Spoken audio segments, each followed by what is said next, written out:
The opinions expressed on this program are solely those of its hosts, guests, or callers, and do not necessarily represent the opinions of WTBR-FM, its management, other producers, or sponsors.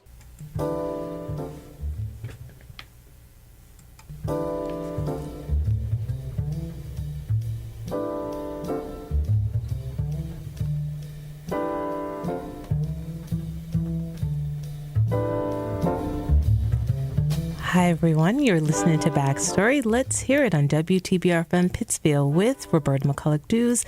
Thanks for tuning in. So today we have with us Elisha Poirer. Did I say that right, Elisha? You did. Okay, good. Because for whatever reason, I always want to put a little twist on names that, like, it sounds French. It is French, and it's pronounced Poirer. Poirer. See, I probably would have done that, but I was like, let me not. So you're a local broker and you live in Dalton. Correct. Okay. So one, thank you for being with us here today. And we're going to get into your story. So I think you have a fascinating story because when we met, I think we met at like our kids, like it was like a wrestling competition. Yes. There was like so many, like you're a quintessential sports mom. Let's just get that out there. She is a sports mom. Okay. And I think that's how we met because our boys were both into sports and all of that. And I do believe that it was a wrestling competition. Yeah. I think I saw you around, and I knew your son, obviously, very well. And I finally went up and introduced myself. Yes. And you were super friendly, super nice. And I think that was the thing that struck me about you was that you were so personable and so relatable. But then I totally made an assumption. I assumed because your husband also is a wrestler. He wrestled. He's not a wrestler today, but he wrestled. And I assumed that the background that your son had in wrestling was due to your husband. And then you said, no, I wrestled as well. And I was like, what? So fascinating, so interesting. And I think I want to get into all of that. But let's talk a little bit about where you grew up. You grew up in Steventown. Yeah, just over the border, about 20 minutes outside of Pittsfield. Mm-hmm. Small little country town. When you say small, like how many people? So I went to a regional high school, and I graduated with 63 kids. 63. So did you know, like, most of them? All of them. All of them. Mm. And their mothers and their fathers and their brothers and sisters. Wow. So it was really like the town where everyone knew each other. Yes. Okay. How did it feel to be in an environment where everyone knew you? Like you couldn't escape. Like if you were doing something that you shouldn't have been doing, like everyone knew you. Like, Elisha, what are you doing over there? My neighbors, I lived on a dirt road off of a main road, and the neighbors were on the main road, and they would tell my parents if somebody that they didn't recognize drove up my street. Oh, my goodness. Yeah. So, I wasn't necessarily doing anything wrong, but there was always somebody letting my parents know what was going on. Okay. And when you were, I want to know, did you have siblings growing up? So I have a half brother. Okay. And he's much younger than me. Okay. He is 16 years younger than me. Okay. And then I have a stepsister. Okay. So it's kind of strange because I was an only child, and then I had a step-sibling, and then my mother and my stepfather, they were married for 10 years before they decided to have my brother. So it was different. It wasn't like I was raised with siblings. So basically you were on your own for a little bit. And you like to do things like ride horses, and you would probably describe yourself as outdoorsy. Yes. Okay. Yep. Now, is that just the natural thing you do when you grow up in sort of like a rural town? Like you just gravitate to the outdoors? And I mean, the story with the horses. I mean, did you have the horse? Was the horse in the community? I mean, how did that happen? So my mom grew up with horses. And when we moved to Steventown, that was her thing. She was like, I want to get horses. Okay. And I was probably second, third grade at that point. Okay. So it was just kind of something that I grew up with. It wasn't, and we did have horses. We had 3. Mm-hmm. And once I went to college, my parents got rid of them. Really? because they weren't riding as much. They were busy with my brother and stuff and I wasn't there to help take care of them. It's a big responsibility. Yeah. I mean, I actually rode a horse years ago, and I remember thinking they're really high. Like you don't think about that, right? It's just the image of what you see about horses, and then when you actually get on it, you're like, it's really high up here. And then when you think about people who are in competitions and they ride horses and do things, it's very brave. It is. And, you're trusting. You're not in control. The animal's in control. Absolutely. Yeah, that's probably why I haven't rode a horse since. But you did all those things. So you rode horses, you were fearless, you rode them, and obviously everything was okay because you were still here to tell the tale. Yep. But you did all of those things. Would you describe your childhood as like magical? Yeah, I would say so. I lived in a small town. Mm-hmm. I could, take my horse by myself in the woods. Oh. Go on a trail ride. Like it wasn't it wasn't scary. Parents allowed children to do that back then. Yeah. It's such a different time. I mean, we think about like the times we're in now, and it's like you couldn't even fathom that. But just like the things that we would be able to do, because it was just different. It was just so different. So you had these adventures. It seems like you had like these adventures with your horses, and then you kind of got into like sports, although maybe there was a simultaneous action going on there. I would say once I got a little bit older, the sports became more serious. Okay. As they do. Okay. And then there was less time. Okay. For, going for a ride after school because you had practice. Okay. So did you say to your folks, I want to play X, Y, and Z sports? Or was there sort of like, hey, Elisha, like, are you interested in this? Or you said, no, I want to do this and I want to do that. And was it that kind of conversation? Yeah, I definitely came home from school after playing soccer. I think it was my first sport I played in gym class, and said to my mom, I love this game. And then I asked her to sign me up. Okay. All right, soccer, I get. All right, soccer, I can get. Track and field, I can get too. But tell me about the wrestling. I need to know, because I don't know, maybe it's different in Steventown. Maybe there were a lot of female wrestlers in Steventown. But I really I never knew of like a female wrestler. And I'm not talking about the ones we see on TV. Right. That's a whole other category of stuff we're not even going to get into today.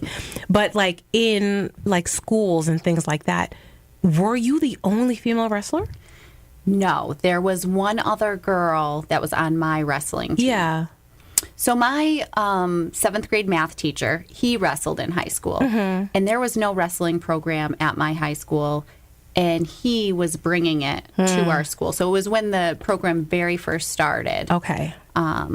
And, I'm not sure what made me want to do it. I always kind of wanted to be strong, and I thought I was tough.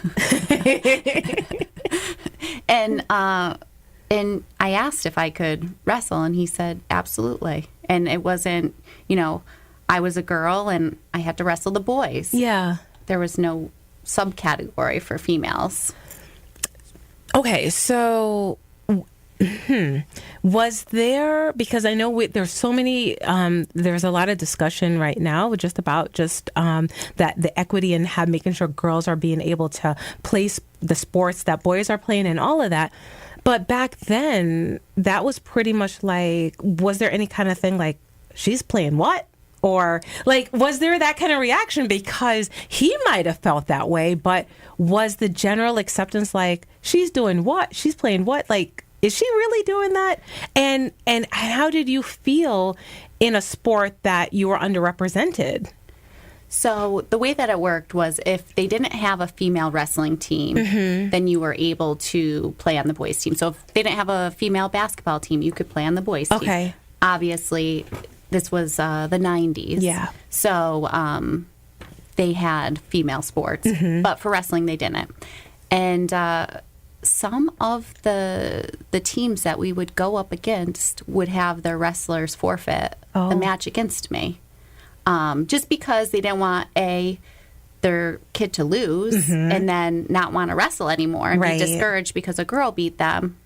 And I didn't really have an opinion, I guess. Yeah. It didn't really bother me or not bother me. I kind of thought it was funny that I was like, oh, he probably would have beat me, but... Do you think some of them were thinking, I don't want to hurt her? Well, I did break a boy's collarbone. Oh. Not on purpose. Once by accident. And I think that some of them, if they were much better than me, they could sense that and they didn't want to hurt you. But then some of them did kind of want to show you, why are you doing this? And after your matches, Elisha, like, what were some of the things that you thought about? Like, you just mentioned something. You just said the feeling of being strong. Did you feel like wrestling equipped you with like a strength that sort of has stayed with you through your life? Yeah, I would say so. I've always been athletic and I've been, throughout my life, lifting weights and going to the gym and doing all of those things. That's something that was important to me, was to be powerful and to feel strong. Tell me a little bit. Let's stay on that for a minute. That whole sense of being powerful and strong. Was there an inspiration for wanting to just have that physique? Was that something that you just said, I want that? Because sometimes I feel like, girls or women may say that person inspires me. Was there an inspiration for you to say that? Or you just said, this is what I want to be like. This is me. I'm not really sure, but I think I was thinking about this before coming here. And I had all boy cousins. Uh-huh. Yeah. So I think that I always felt like I wanted to be just like them almost. Be as strong as them. They were doing it. I wanted to do it too. I didn't want to be left behind. Right. Yep. So that explains it. Okay. See, this is what happens when you peel back the onion a little bit. Because I was wondering, I was like, what? She's riding horses by herself. She's in the woods. Where's she coming up with all these things? And now it makes sense. So the boy cousins. All right. So you held your own. And that sense of being powerful, it totally makes sense. Not that it wouldn't if you didn't have the influences. But I can definitely see how that would shape your thinking. So you have all this. Strength is sort of the center. You're the centerpiece of your thinking. All of that, and you graduate high school, and you're like, all right, you're strong. You ride horses. You wrestle. You do all these things, and you're like, I'm gonna graduate high school, and I'm gonna head to college. You headed to SUNY Plattsburgh. And I'm interested because you majored in criminal justice and you minored in political science. Did you envision a life for yourself in like law enforcement or as a lawyer? So I think that when I graduated high school, my original intent was to go to law school. Okay. I was interested in doing that path. Once I was halfway through college, I decided I did not want to get my master's. I did not want to go to law school. Actually, as soon as I took a pre-law course, I decided that wasn't for me. Okay. Nothing against it. It was just a lot of reading and time. It's intense. I too, my before I decided that, my previous role as a journalist before my current positions, but that's what I did for about 10 years. But prior to becoming a journalist, I wanted to become a lawyer. But the reason I didn't choose law was because I realized for me that commitment of what you have to sacrifice. And you do. There's something that you trade off. And I mean, those who really, really love the field of law, forge ahead and they make it work for them. But yeah, I wanted to go into law too. Not like criminal law or like defense law. Yeah, none of that. But yeah, but I definitely felt like that was it for me. So you had this thought, you pivoted, and then you said, all right, so that's not going to be for me. The law is great, but not for me. What did you decide to do? So I started taking civil service exams. Okay. For court officer, probation officer, state trooper. Oh, wow. So I was doing all of those, and it takes time. It's a waiting game. And in the meantime, I started my first job after college at Enterprise Rent-A-Car. They were hiring, people fresh out of college with no experience. And then I found out I was pregnant for my son. Right. And that's really, I think, what pivoted my career. Oh, yeah. We also have to mention that you met your husband in college. Oh, yeah. Yeah. Yes. So you met your husband, Chad, in college, and you guys realized you guys are it. This is it. Like, you want to spend your lives together. And so after graduation, you stayed in the area. You stayed out there in SUNY Platts, like the Plattsburgh area. Yeah, we right after graduation, we bought a house.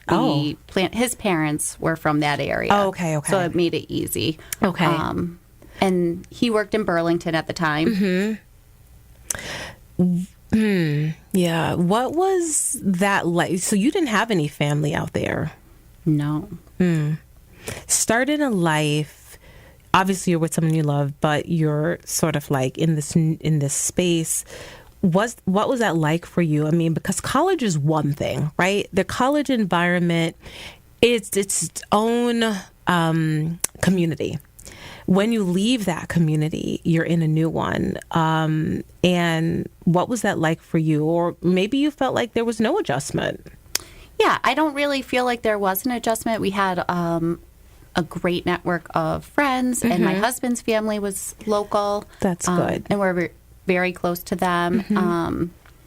And my husband had graduated before me, so he had already started his career in that area. Okay. And had, a network of people that we were both very comfortable with. So life is good. Things are doing well. You had your son. Yeah. But then in 2007, there was a move to the Berkshires. Why? Well, I wanted to be closer to my family. Okay. You're like, it's my turn. It was always the plan. Okay. No, that makes sense. Yeah. So my husband was able to transfer with his company to Springfield. Okay. Which is, not too far from Pittsfield. Okay. And my family was still in Stephentown. So Pittsfield was kind of a middle ground for us. Okay. We used to do our family grocery shopping trips in Pittsfield. So I thought, oh, what a great place. All right, let's talk about that. When you would visit Pittsfield, what did you find great about it? I always like to spotlight those little moments. Because I did like to be outdoors and those types of things. With the lakes and all hiking and all nature has and. Of course. Yep. It takes you back to riding the horse in the woods when you were in Stephentown. Yeah. You're like, this looks very familiar to me. Right. And there was opportunity. Right. Of course. That's kind of how I felt, too, when I moved to the Berkshires in 2010. And again, it was the mix of both worlds. That was just fabulous. But you move in 2007. You move closer to your family. You're a young mom. How old is your son at the time? He was 2. He was 2, so Yep. you basically have a toddler, and you shifted your life to this new community. Tell me about that adjustment. I know you have the family close by, but what was that like for you as a new mom during that time? It was hard. I transferred with the company that I was with, but my son had to start a new daycare. We didn't have our friends around us. My family was still 20 minutes away. Right. So it was really hard. It was hard to meet people having a young child. Let's talk about that. And I think this is a good space to elaborate, for you to elaborate on, because I know that there are a lot of parents that come into the community, and even if it's not this community, other communities. And one of the things is that it's meeting people. And I've heard that as you get older, it's harder to meet people because it's different. When you're like, child free and by yourself, hanging out is a different meaning. When you have kids and life and all of that, it's like, hey, we'll grab coffee. And then you never do. And then it's like, and then a month goes by. And then a month goes by. And then you see each other in the grocery store. And then you're like, hey, we got to do coffee again. Yeah, sure. It never happens. And it can, I think, when you have a child and there's that feeling of isolation that can happen, and it can feel very lonely. So what were some of the things that you attempted to do to ingratiate yourself into the community and make friends? Well, I became very good at that because I had such great friends in Plattsburgh that I really missed having that community. So I would go to places with my son, the park, the lake, places that, parents frequent. Yeah. There used to be a bounce house at the mall. Yep. I would go there. And I would talk to everybody. And I would say, hey, do you want to hang out? Do you want to have a play date? So wait, you would go up to them and ask them? Yeah. I think that I regressed to my childhood. Yeah. And I just, like, hey, approached everybody. hey, do you want to be friends? Exactly.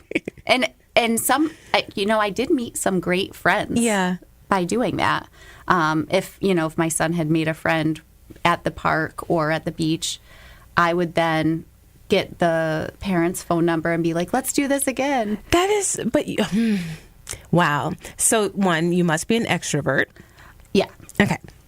Have you met me? Yeah, I know. Yes. I can co-sign. She's 100% extrovert.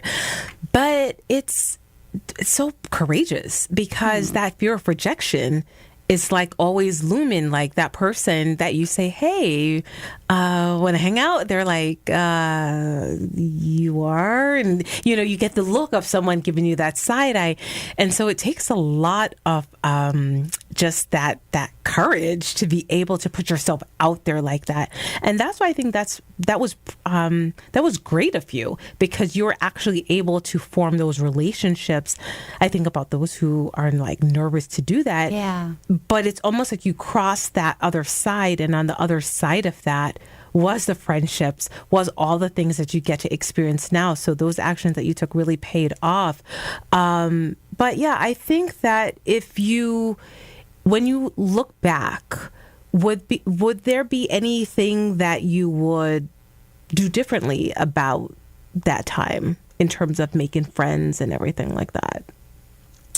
I think that I might have, I don't know. Because obviously everything that you do makes you who you are, right? That is true. We're a culmination of everything. Yeah. Yeah. Sometimes now that my children are getting older, I'm like, why did I care so much about making friends? I could have just, But it's not a bad thing. No, I don't think it's a bad thing. And, it's totally not a bad thing. And I think, truth be told, as we get older and, we understand rejection and all those things, I think we close ourselves off. I think we do. I think we say, I don't need anyone. I'm fine. I'm good. And I think that's what we tell ourselves. But I think people need people. Yeah. Like people need so. people. But I think we're so, as adults, we know so much that we have closed ourselves off. Meanwhile, kids are like, they don't care. They're just like, all right, you don't need friends, and they move on to the next person, and that's it. Their sense of resilience is so strong, and we lose that as adults in that sense because we close ourselves off the minute someone says, I don't want to hang with you. Oh, okay. Right. And that's it. Right. And then we miss out on opportunities for friendships and things like that. Okay, so tell me about life now. I can tell that you have totally put together a great network because I see your pictures. So I know that where you were as that young mom with that 2-year-old is not where you are now. You have really cultivated a life that you have built up your network. You've built up your business. And before I get into that, I just want to note that when you moved here, in addition to building up your friend network, you still maintained elements of your professional life. So you worked at home while you were with your kids. Right. Yeah. So when they were younger, once I had my daughter, I stopped working outside the home and stayed at home with them, and also built websites and did freelance work like that. Yeah. Okay. Another one. Okay. And built. So didn't build them from scratch. Okay. It was like a template. Because you see my face and I'm like, okay, where is that coming from? Because I'm just looking through the criminal justice, political science. Oh, and by the way, I built a website for you too. That's pretty cool. But so it was almost like prefabricated, like sections, and okay. So it was more like filling in different segments, getting the lyrics, and different texts that people wanted, and photos, and that's cool. Yeah, it was something I could do at home. Yeah. And still feel like I was, a professional, and I had that time with my kids. I get it. It's, we talk a lot about the choices that women make. And, I've learned, over the years, I don't judge anyone's choices because I'm like, I get it. But I know for me, I knew that it was important for me to still retain some of the work that I did, outside of motherhood, because it just helped me. For me, it was something that gave me another level of just gratification. Yeah. And it helped my brain. I know that when I was on leave, between the cartoons and the things, like you literally, it's like when another human, like an adult walked through the door, you're like, hey, want to talk? Adult conversation, because you're in the land of cartoons and baby talk and all of that. And so I totally understand that. I also know that it was interesting. I was still working as a reporter and, doing some freelance work at home. And I remember doing interviews and having to run into the room and close the door because the baby started crying. And sometimes it would work, but then sometimes the cry would get louder because it was like irritation that you closed the door on me. And then I'd have to explain to the folks and say, I'm so sorry, I have a baby. And most times they were like, I get it. I understand. Did you have moments like that where you're like, oh my gosh, I'm trying to take this meeting and the baby's just getting crazy? Oh, yes. I remember being on the phone with a client, and I had a landline for my business. And my kids, as soon as I picked up that phone, they needed something, right? And I remember them chasing. I was walking around the outside of the house to get away from them. And I remember them chasing me around the house because I didn't want the client to know that my kids were chasing me around the house. And as soon as I got off the phone, I was like, you guys can't do that. Right. Right. And they probably stopped too, because then they were like, all right, she's paying us attention. So we don't need to chase her. But like, those are the things. Yeah. And I remember thinking too, like in those moments, oh my gosh, it feels so much. And gosh, what is that saying? They say the days are long, but the years are short. Is that it? Yeah.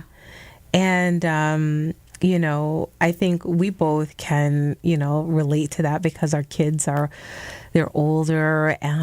Some are close to flying the coop, not quite yet, but close on your end. And one on my end has flown the coop already, and 2 remain. And you look back at that time. When you think back to that time, Elisha, what are the things that you stay with you, your takeaways? I always say I know what has given me my resilience, and no one, and those are my experiences. What are your experiences? You look back at that time and you're like, man, that's something that I'll always have with me. When I look back at those times, I just think, how did I do it? How did I do that? Because yes. Honestly, I don't think if I went back, I don't think I could do it again. Same. I don't have the patience. Same. Yeah. I don't know. I think you hit the nail on the head, because that is it. There would be people, I bet people have said to you, I don't know how you do it. I don't know how, and they always have to whisper too. I don't know how you do it. And you're like, okay, 1, why are you whispering? But 2, you just do, because when you're in it, you just have to. You have little people dependent on you. There is no, maybe tomorrow they'll eat. I don't know. No. I don't know. No, it's you have to do it. And so there is no backdoor approach to this. It's when you're in it, you're in it. And yeah.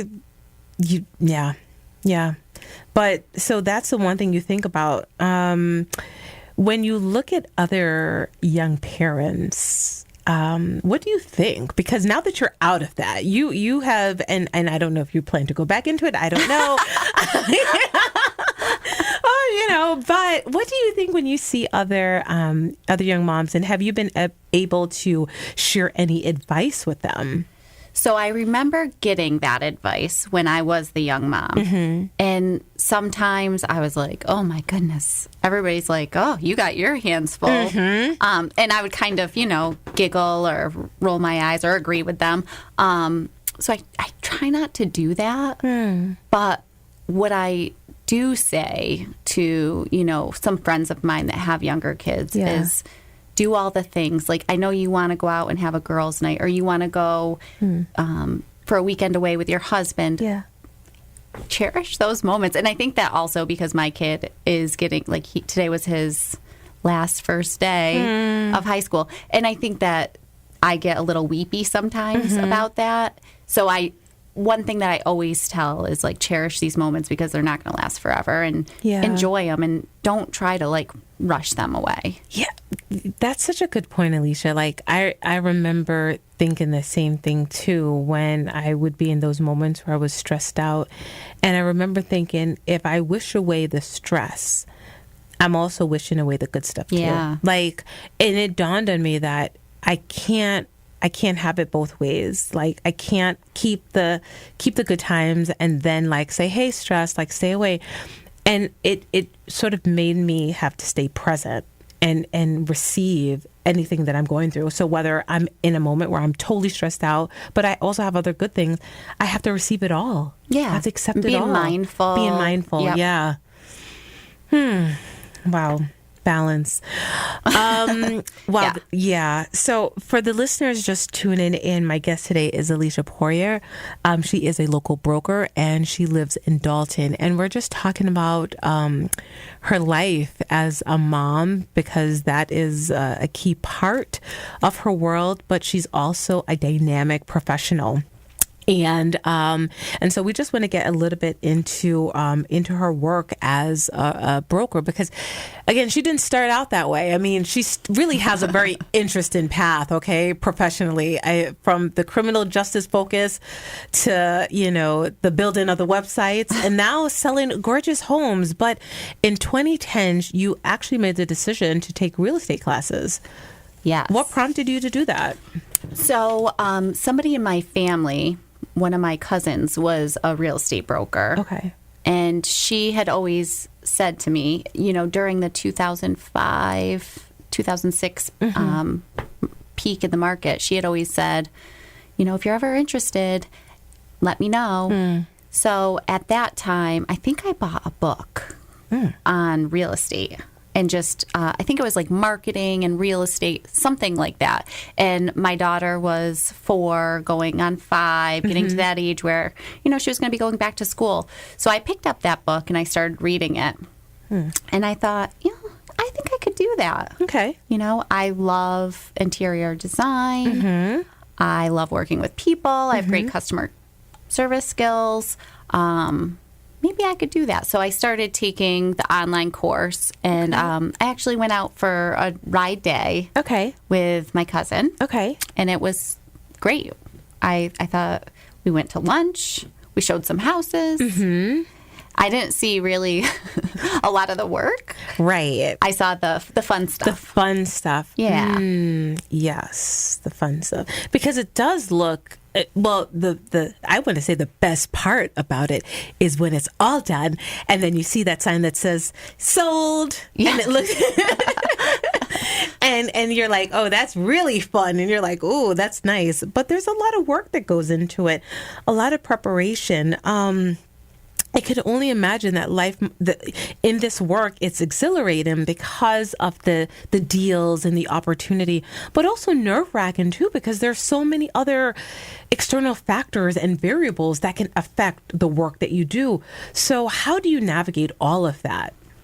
Well, it's not easy, but I think that, creating those relationships with your clients and just really wanting the best for them, because that's what you're doing. You're kind of guiding them through this process, and it's scary for them. So you have to be the one that's really like leading the ship and directing them as, all right, let's clean out this. From day one to closing day. So like you really build a bond with them, like an advisor, like, okay, move this, move that over there, take that out. Well, yeah, it's... And that's just with a listing.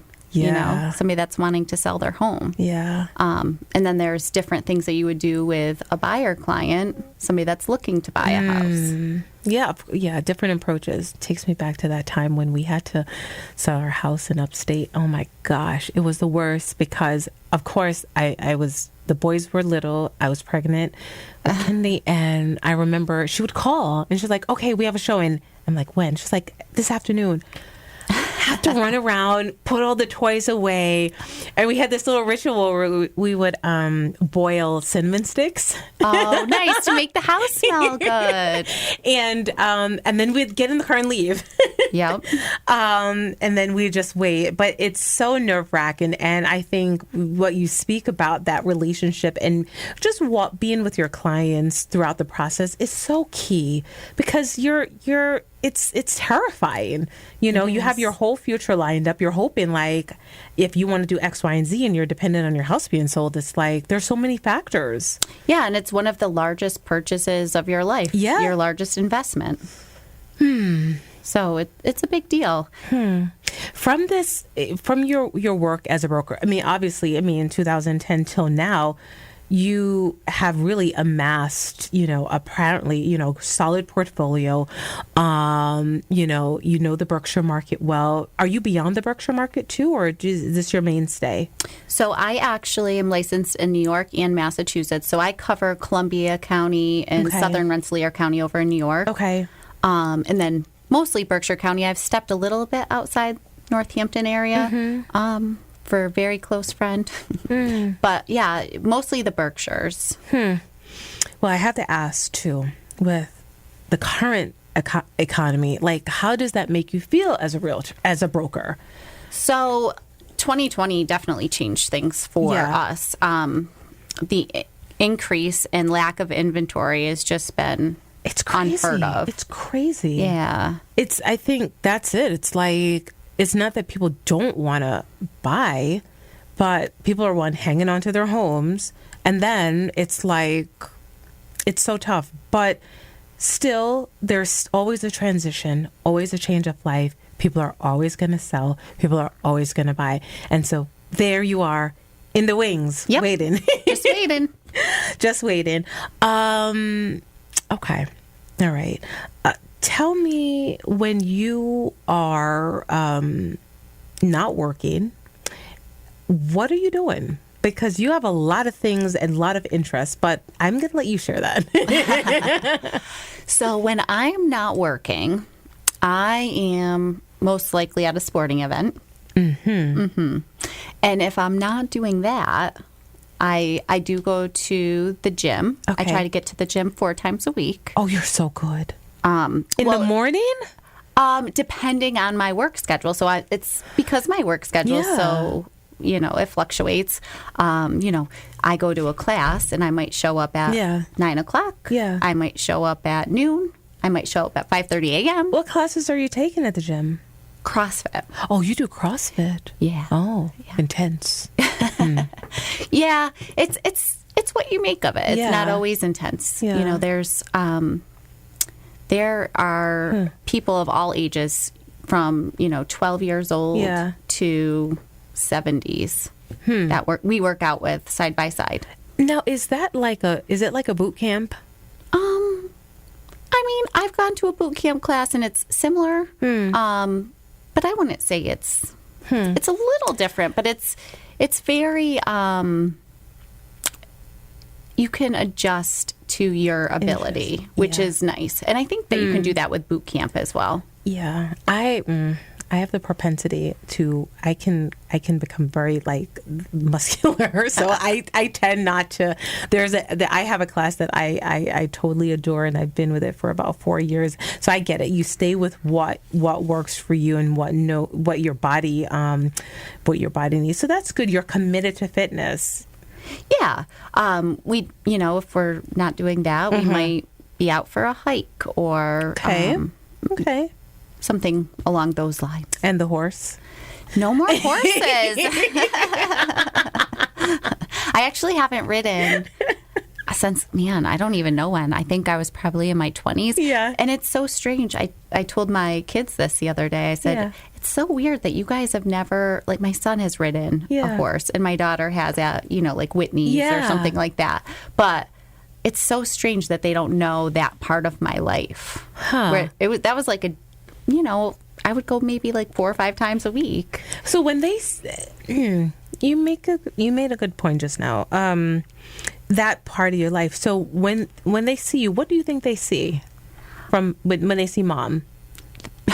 I put you on the spot. They probably see, when is she making dinner? Okay. Is she doing our laundry? Okay. And then, I'm also the chauffeur. So I'm wearing all these different hats. Right. So I think that they don't really, they see me as Mom. They don't see me as Elisha. Yeah. The duality. Yeah. The duality. I won't speak for you, Elisha, because I know that I'm not going to talk about anybody's age, but I'm going to talk about mine. And as you start to get up there, you think about all the many identities that you have. And, my kids, in my head, I still think of myself as cool. And my kids do not. My daughter asked me when I was dropping her off at camp to drop her off, not at the entrance, but a little bit away from it so that no one would see me. No. And I'm like, okay, all right. And then they love to say, no, Mom, it's not like that. And I'm like, so in my head, I have this identity, but my kids, they don't see you like that. Yeah. Because when I see you, Elisha, I see someone who's like, you're cool, you're fashionable. Oh. You know what I mean? And I'm like, yeah, she's like a cool mom. I don't know if my kids would say that. Really? No. But I do have to say that I don't think that, because I've seen their friends kind of shun their parents sometimes, and mine don't really do that. If we're at a sporting event, they'll come over and hug me or... they don't care that their friends are there. Right. But I don't think they necessarily think I'm cool. Yeah. Yeah. That's that whole thing where we have crossed this line where it's the invisible line where we stop being cool to them. I wonder if we'll resume being cool at one point. I think so. Once they realize what life is and they're like, oh, wow, Mom, you did all that. Exactly. You really were cool. And then some. Because I think there will be a time, I remember when I had my first baby, I thought, oh my gosh, my mom loved me so much. I can't believe all the things that she had to do for me. So I think at some point they will see. Yeah, everyone always says that too, right? Like they'll come around. They'll come around, and you're like, by that point, I'll be totally gray. All gray. All gray. I'm like, do you not understand? This is why. All right. No, that's so interesting. I wanted to just go back to something that you mentioned, just the time. Like today is the first. It's the last first day. Yeah. Yeah, I had to get that right. The last first day. Were there tears? I think I had a few after they left. But I always have self-talk, right? And I will tell myself often that this is what you wanted for them. Like you want them to grow up. You want to help guide them. Yeah. And it might be the end of like this chapter for them, but it's also the beginning of like the rest of their life and like their chapter. Right. So I tell myself that. Yeah. Daily. Yeah. It's, yeah. It's something that we all, I guess, will get to, and you're right. I mean, the idea is for us to have, raise these, little humans and then, go forth. Right. And hopefully you did a good job. That they'll turn around and say, hey, I'll come back. Yeah. And not just say, bye. Peace out. Exactly. No, that's special. And I think I enjoyed seeing your pictures too. I think this whole week is going to be flooded with pictures. I think you're right. With folks enjoying the same thing. Who or what motivates you to keep going as you are wearing all these hats? Your mom, your chauffeur, your broker extraordinaire, you are fitness enthusiast. You have found a balance that works for you. But I always find folks have an underlying motivation that weaves and threads all of those things together. What is that for you?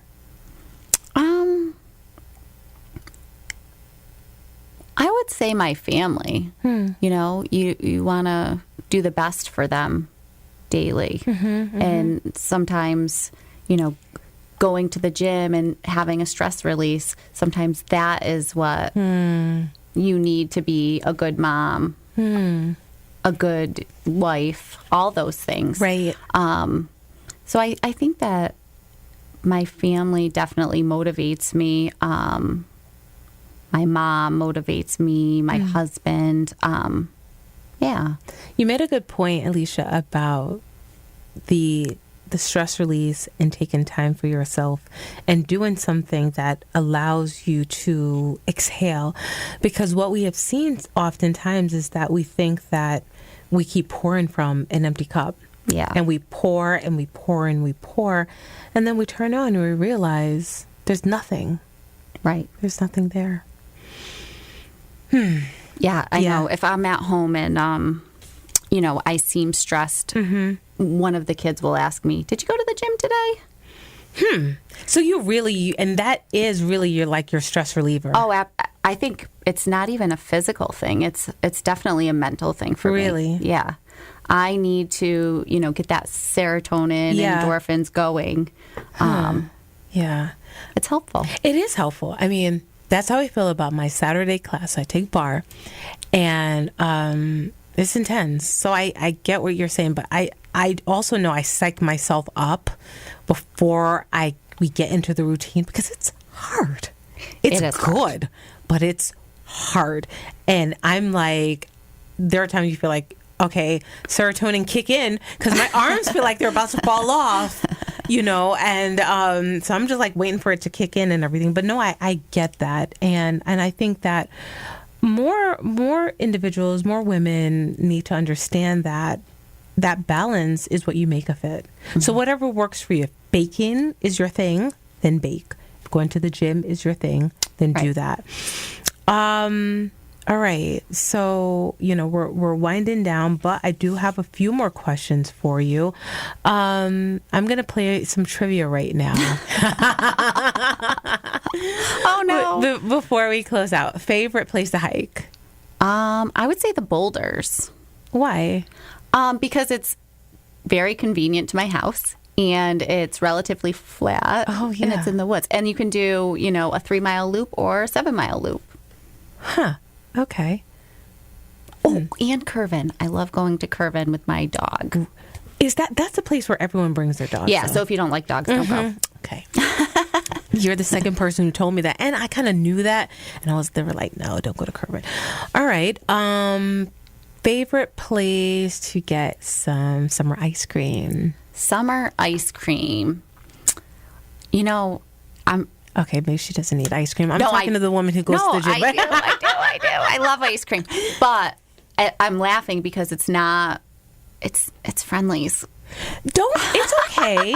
It's not, a different look. I like it because I love their peanut butter sauce. Oh. Love their peanut butter sauce. So wait, you work out hard, but you still indulge? Oh, yeah. Yeah, I mean, I'm doing it for the mental. Right. Not for... Because you're... Okay, but you still eat what you want. Oh, yes. Yeah. I do like healthy food, but...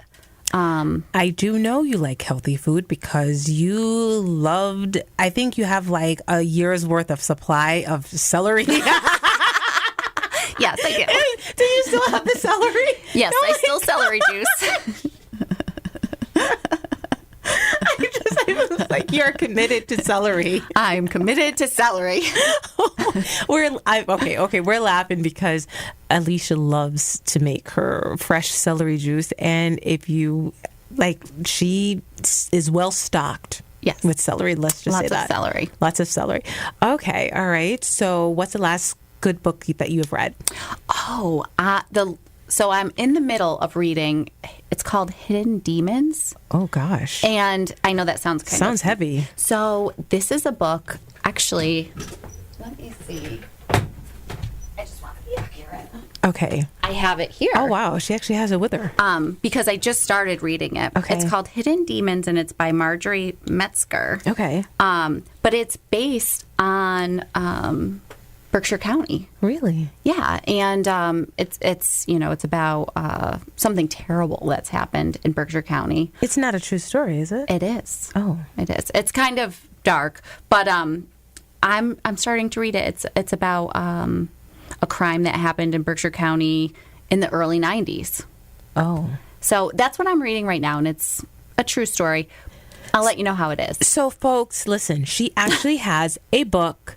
And this is how I know that she's a kindred spirit, because she has a book. And so many folks that I talk to, they're like, yeah, I read, but I'm listening to my Audible book. And I'm like, your Audible book? And they're like, yeah, of course. Or I'm reading on my Kindle, whatever. Right? And I'm like, okay. So I feel like I'm the outlier when I actually have a book. Elisha went in her bag and took out her hardcover. Her hardcover book. I love the fact that you like books, actual books. Yeah. I love it. I love to read. And sometimes I don't have time to read, but I carry this around if I'm at a doctor's appointment or if I show up early to an appointment waiting for a client, I pull it out. I just love the fact that you carry your books with you, too. I make a point to have a book in the car, just in case I'm waiting around, then I can just reach back and get it. But you have your book. It's really, it's a nice thing to see because, you don't always see it because there's so many ways to read with technology. But There's something, just the sensory part of it. You know, before we know it, fall is going to be knocking on our doorsteps. Before we know it, it's not quite here yet. So please do not send me any kind of, pumpkin spice or anything like that, But what is your favorite thing to do when fall rolls around? I love going to the apple orchard. Oh, it might be tough this year, though. Did you read the stories about the crops? Yeah, I heard they're not doing well. Yeah. And that a lot were ruined. That is true. Thanks to this rain. That is true. But that is my favorite thing to do. I love going to the apple orchard and getting the apple cider donuts. Me too. And picking apples. It's a ritual. Yeah. It's a thing. And I think that's one of the best things, not best things, but beautiful things, I should say, about living in the Berkshires that you do. Because again, if you're not in this community, then most times you're coming into the community and say, we're going to go apple picking and we're going to go here, we're going to get whatever. And every year we love doing it so much so that we would take family photos in the same spot to show. And I remember Kenny was a baby. Aww. We took her to the apple orchard, of course, because that's what you do in the Berkshires. Yep. Go to the apple orchard with your baby. But all right, I love it. I love it. I love it. And if you had to choose one word to describe you, what would that be? Kind. That you are. I am so happy that you were able to join us today and share a little bit about your life, Elisha. It's important because people see, I always say people see the package and the final result. And you don't always see what it took to get that to that point. And it's so important when people hear stories like your own that they know that it's a journey. Yeah. It's a journey, and we're all going to get to the place where we need to be. But just rest assured that your journey is going to take you where you need to go. And enjoy it. And don't wish the moments away. Yeah. Okay. All right, everyone, you've been listening to Backstory Let's Hear It on WTBR-FM, Pittsville with Roberta McCulloch-Dews. I just thank Elisha for joining us today, and I thank you for listening. Have a great day, everyone, and take care.